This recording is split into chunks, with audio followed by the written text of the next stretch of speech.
Bienvenue dans les films près de chez vous. Ce soir, nous allons voir grand et visionner Goliath, ou les derniers moments de la vie d'un homme important. Après un petit entracte, ce sera au tour du film d'Adrien de passer à l'écran. Journal d'un hack, l'histoire d'une insurrection par internet. Et c'est au café de la plage de la cité sarde que nous rencontrons Tarek, qui a étudié le cinéma à Cuba, pour parler de son court-métrage Goliath. Con la mia Vespa, sono un consegnante modesto. Pour faire court, c'est simplement les dernières minutes de la vie d'un homme d'affaires. C'est l'histoire d'un homme d'affaires dans la cinquantaine, triste, désabusé, et c'est les quelques minutes avant sa mort. Une mort assez surprenante que je ne vous raconterai pas. J'ai fait quelque chose d'assez large pour que ce soit interprétable de façon très différente. Je l'avais passé une fois dans des classes et sur 20 élèves, chacun avait une interprétation différente. Alors, je ne sais pas si c'est positif ou négatif. En tout cas, c'est clairement une sorte de version moderne ou une variation sur la fable de David et Goliath, la vieille histoire biblique. Donc David tue Goliath, le petit malin tue le gros pachyderme, donc c'est un petit peu ça l'histoire de base. Ce qu'on a fait, c'est qu'on a tourné très rapidement en 5 jours, ce qui est le temps normal à peu près pour un court-métrage d'une dizaine de minutes. On a tourné en vidéo, une caméra vidéo assez simple, assez bon marché. Et on a monté le film comme on le fait toujours, on a enlevé la couleur, donc on avait un film en noir et blanc déjà prêt. Mais là, on a fait quelque chose d'assez étrange, c'est-à-dire qu'on a imprimé ce film, image par image, sur des feuilles de papier, sur des feuilles A4, en noir et blanc. Et puis, ça nous a fait, vous pouvez faire le calcul, 25 images par seconde, 9 minutes, ça nous a fait dans les 11 000 feuilles A4, donc ça nous a fait un tas monstrueux de feuilles A4. Et après, on a colorié certaines parties, donc on a fait une sorte de coloriage en rouge principalement, certaines parties du film. Et l'ensemble, c'est-à-dire l'animation traditionnelle qu'on a fait en 35 mm, comme dans les vieux dessins animés de Walt Disney, et ces petits coloriages de certaines zones particulières, donnaient une sorte d'image, une sorte de look un petit peu crade, qui me paraissait désirable pour ce film. Ça enlevait le côté, ça gommait un peu le côté vidéo et ça rajoutait une sorte de bruit dans l'image, une sorte de texture que j'aimais bien, qui renforçait en fait le côté un peu plein de tension de l'histoire, parce que c'est une histoire assez triste, assez lourde, une atmosphère assez oppressante.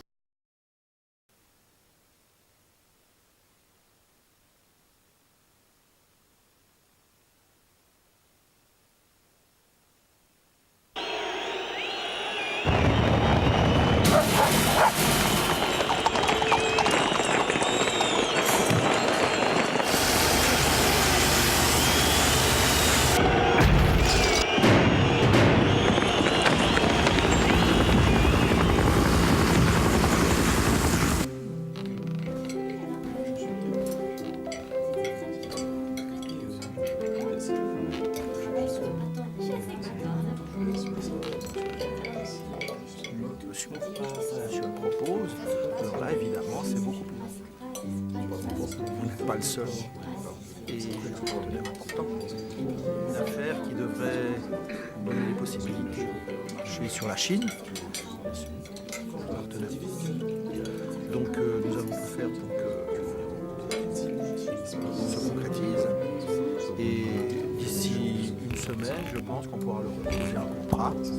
Si on peut prêter foi à tout ce que vous nous avez dit, il va falloir qu'on fait ça, bien entendu, mais ça serait une grande chose à faire ensemble. Mes collègues vont évidemment vérifier tout ce que vous dites. Bien, monsieur le directeur. Et l'information. Donc j'attends beaucoup plus de vous, garçons, c'est vrai. Et j'attends des résultats. On est clair? Je voudrais terminer en portant un toast à notre patron pour cet excellent résultat de cette année.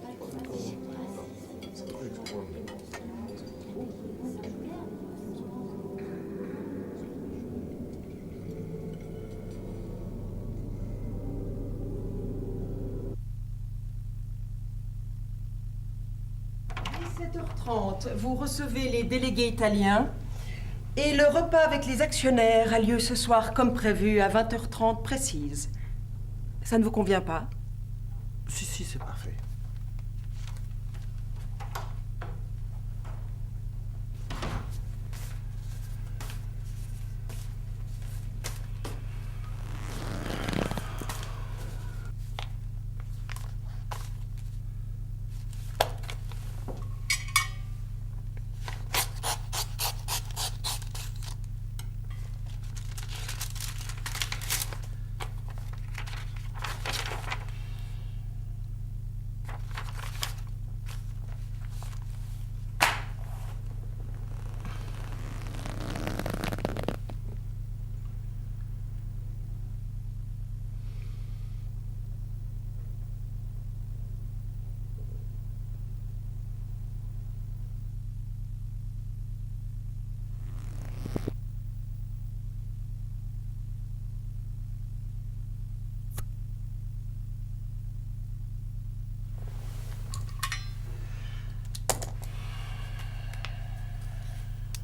Toujours tranquillement installé au café de la plage à Carouge, avant de boire un verre avec Adrien, accordons-nous un petit entracte, et pour la peine, on va même enlever les barres 16-9.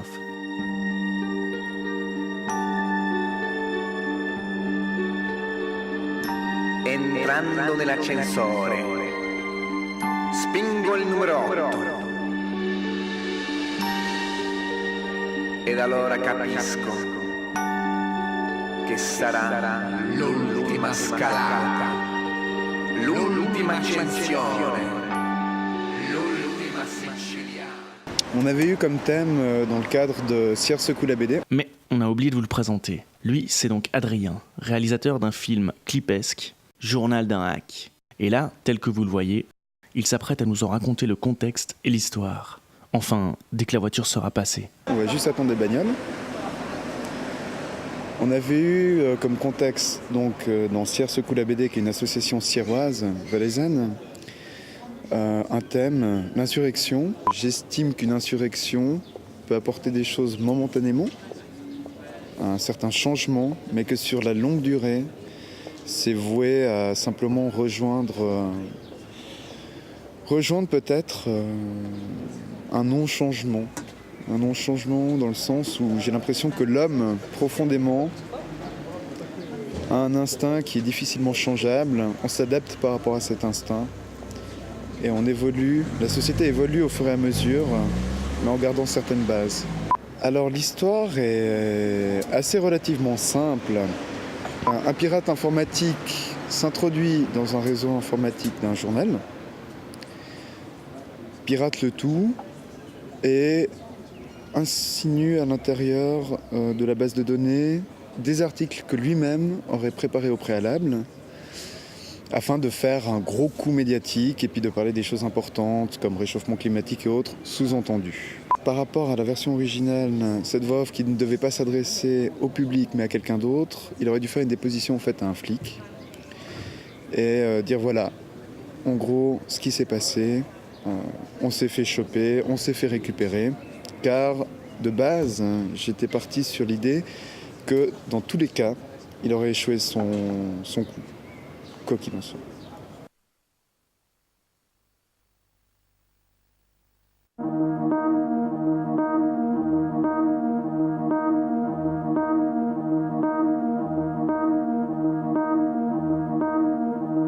What do you do? What do you do in the bath?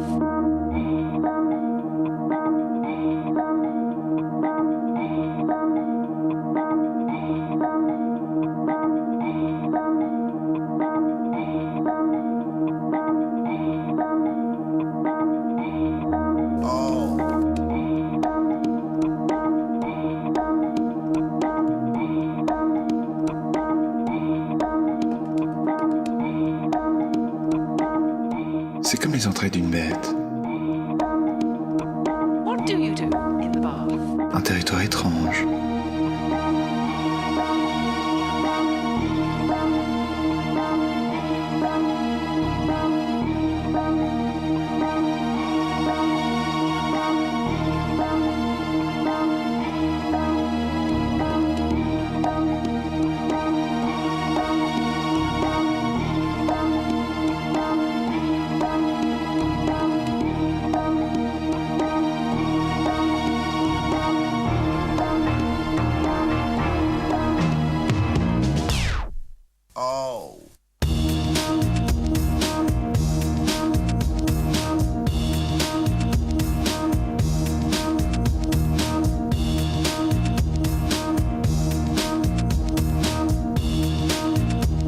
C'est comme emprisonner un rêve. Ne jamais vouloir oublier.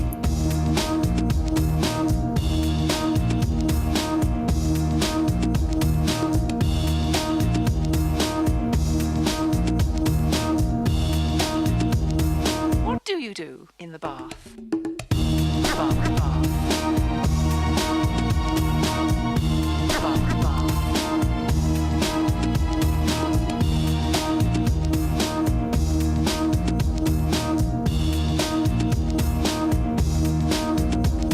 La matière même de nos rêves est faite d'informations. Des échanges de données entre les différentes parties de notre cerveau.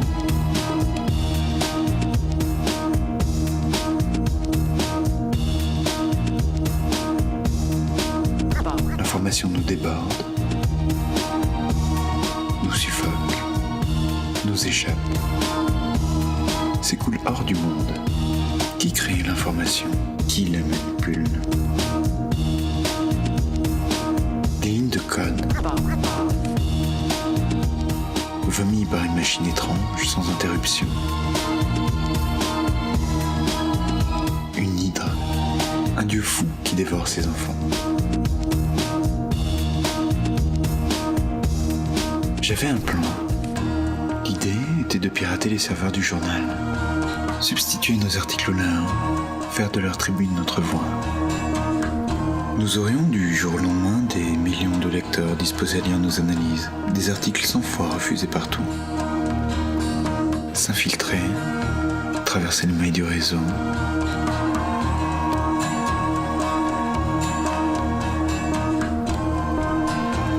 Pénétrer en douceur dans leur système.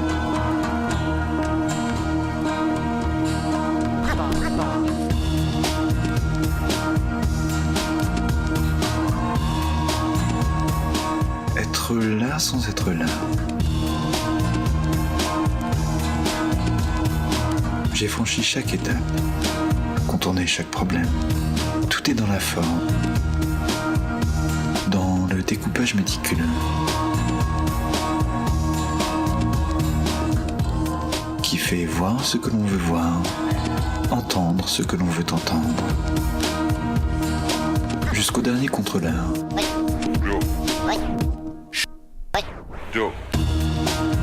Celui qui tourne nonchalamment les pages du journal, la clope au bec, et qui, forcément, n'y voit que du feu dans cette édition semblable à celle de la veille. À ceci près que rien n'est conforme à l'édition d'origine. Tout a parfaitement fonctionné.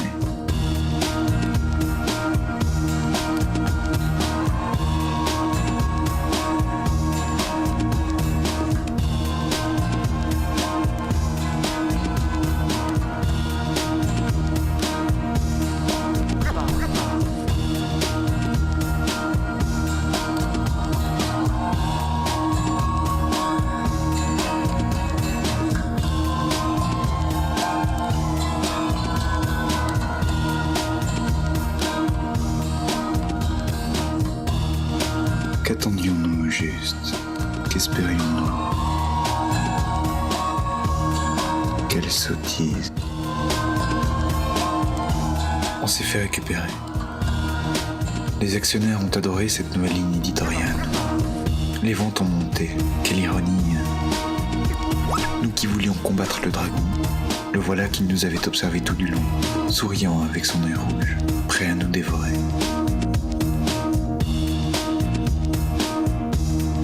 Ils en redemandent?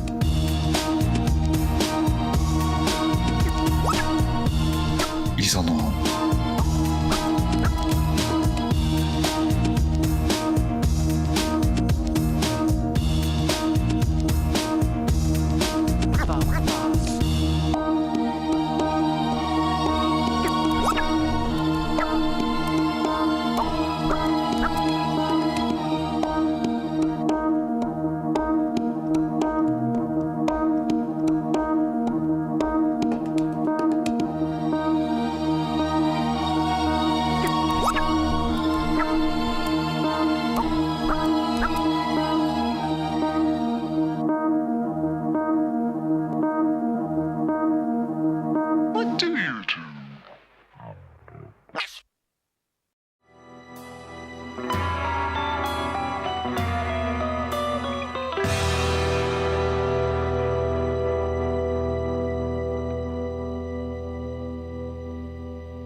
Pourquoi je me suis pris autant la tête dans ce tournage avec Tony Marshall et tout, où j'ai bossé, tu vois. J'ai fait vraiment dans ma chambre d'hôtel, j'étais là, ouais, alors tu vois, le personnage arrive, c'est background, machin, enfin, toute une sorte de construction de personnage pour une réplique, tu vois. Voilà, cette fois vous m'avez prouvé que vous pouviez faire un film assez sympa. Alors voilà, donc elle était partante pour un deuxième projet. Et moi le problème c'est que j'en avais un peu jusque-là de Sophie Calle. Je suis parti un petit peu à Paris pour me découvrir un peu. Et puis j'ai cherché un peu plein de maisons de production. Alors à Paris vous en avez 200, donc c'était un peu compliqué. À la base, je ne suis pas parti tout de suite en me disant je veux faire du cinéma. J'ai toujours une grande conception par rapport au spectacle et j'avais choisi de faire de la magie. Et pendant 12 années, j'ai été magicien.